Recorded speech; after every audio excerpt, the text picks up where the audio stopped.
In this video, we will go over Characterization and Conflict for 0 Hour by Bradbury. Now, first things first, in order to identify the conflict, we first need to know who our protagonist is. So, we are going to say here that Mrs. Morris is our protagonist. And the reason for that is this is really being told through her point of view or perspective. This is Mrs. Morris looking out her window at her children, or at her child, playing with the other children. And then we have Mink. Now, we may not realize it as of yet, but Mink is certainly rambunctious. And in the first couple pages of the story, Mrs. Morris's role, or technically conflict, is supervising her daughter throughout the day. Now, considering we're going to make Mink the antagonist. So, not when we talk about an antagonist, that's usually the villain. Now, until the ending, we could argue that Mink is a villain because she was conspiring with these aliens the whole time, which is pretty messed up. But we would say Mink is the story's antagonist because her mother's conflict involves supervising the rambunctious, I'm not going to spell rambunctious right. I did. Toddler. Very good. Okay, so I don't spell toddler right. Oh, because they're calling her a tot.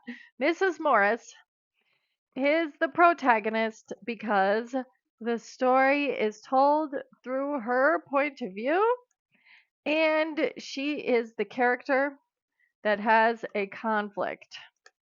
All right. So now we would then start to say Mink is going to be our stagnant characters. So we have our stagnant characters that stay the same throughout the whole story. And then you have your dynamic characters, ones that undergo changes. Mink is the story's stagnant character because she begins the story as we could say she begins the story as a stubborn toddler and ends as a frighteningly stubborn toddler. She really did not change. All right, and then Mrs. Morris and Mr. Morris, we can say that they are dynamic because at some point in the story, they realize that their child is setting them up for death with an alien invasion. So we could say the explosion. She was babbling wild stuff now. It all came to her. Okay, this area here is epiphany. Mrs.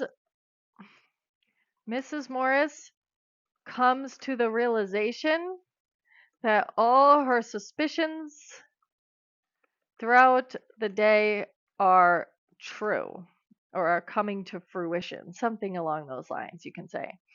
And so an epiphany is a literary element, and that is what tells us that a character is dynamic. Now, if I was going to talk about Mr. Morris, though, his epiphany comes literally right before they're about to come upon him. So going down more, Mr. Morris's epiphany isn't until here.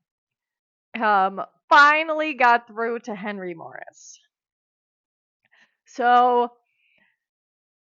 Mr. and Mrs. Morris can be viewed as dynamic characters because by the end of the story, they experience epiphanies, revealing that their picture perfect lives were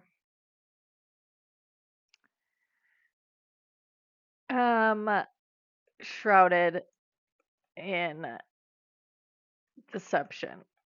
Something along that. They underestimated all these threats that could have been coming to them. So our character traits for Mrs. Morris, we can say she's observant.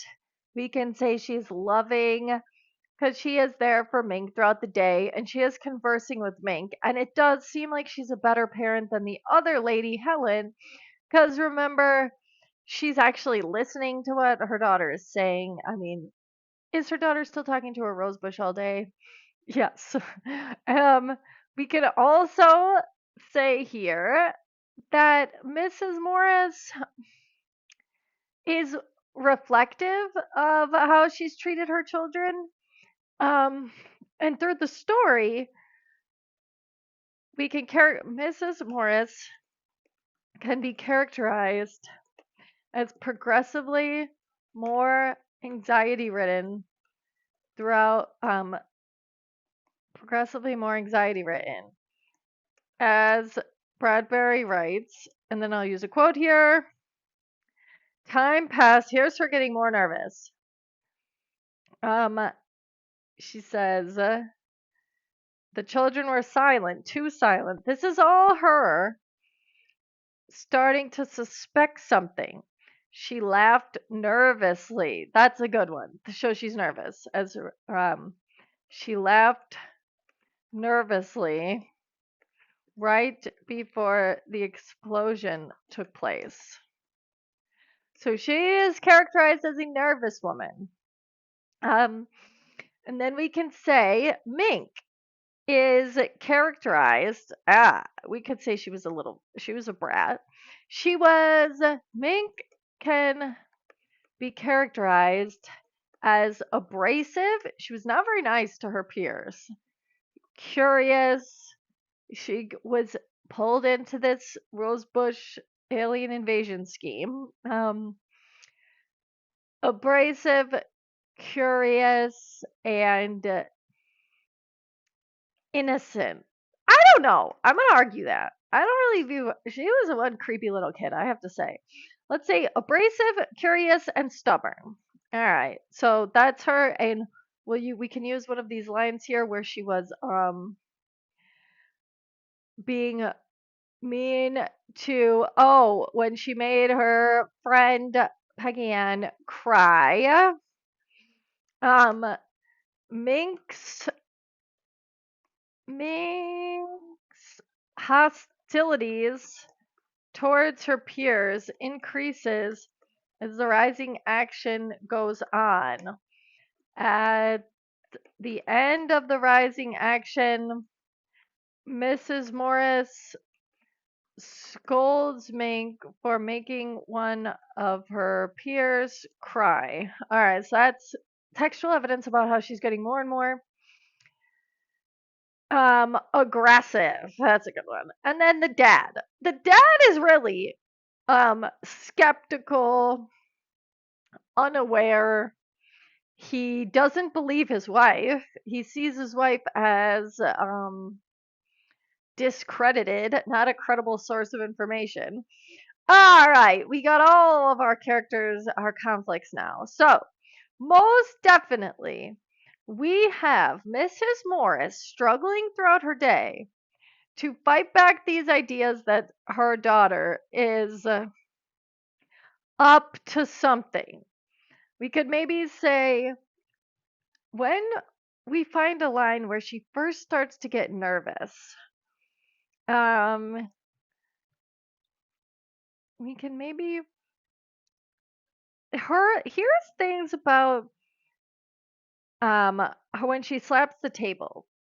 So we could say Mrs. Morris finds herself frustrated with her daughter's antics.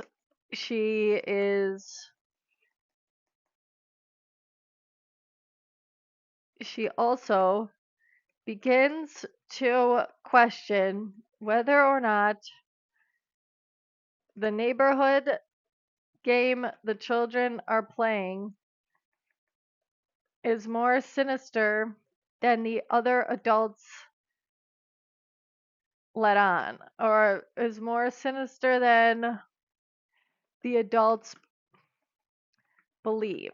So now that's Mrs. Morris. She has this conflict with herself. Is my daughter conspiring with aliens to kill me and my husband and the rest of the world? We're not really sure. Um, and then Mink doesn't exactly have a character for herself. You could say main character of herself, she's trying to do what this alien is telling her to do, and as a child, it's difficult, some of these tasks, like knowing all these words. We have character versus society.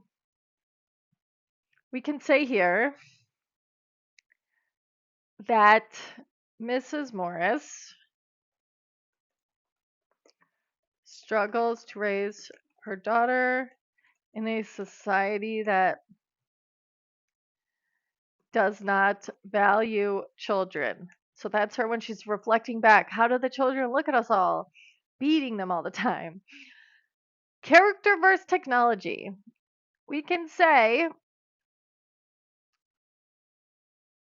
those living on Earth developed a super weapon to fight off any invading forces.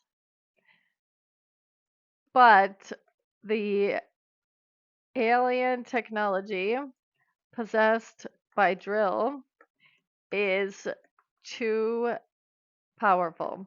So that's kind of your character versus technology. And then your character versus destiny, Mrs. Morris versus fate when she desperately tries to save her husband's life from the alien invaders.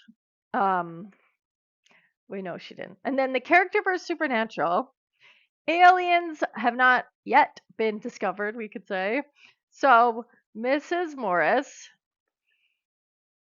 has a conflict when her daughter conspires throughout the day to conduct an alien invasion, an alien attack at 5 p.m. or 0 hour. All right, and then character versus nature, we can say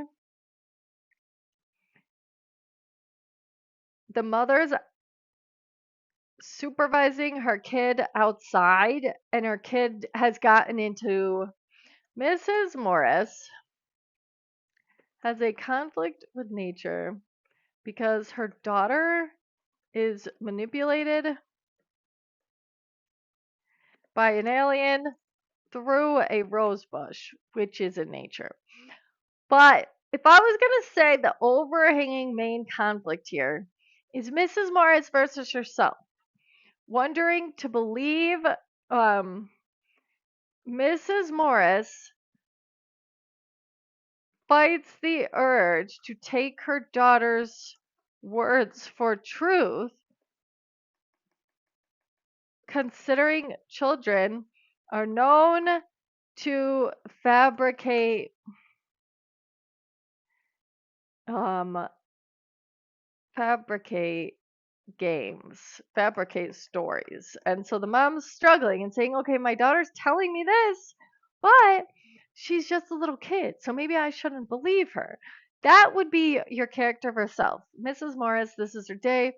When is she going to finally believe her daughter? Oops, it's too late. So technically, Mrs. Morris did not conquer that conflict. But this is an example of how you can talk about all the different conflicts that you see in a single short story.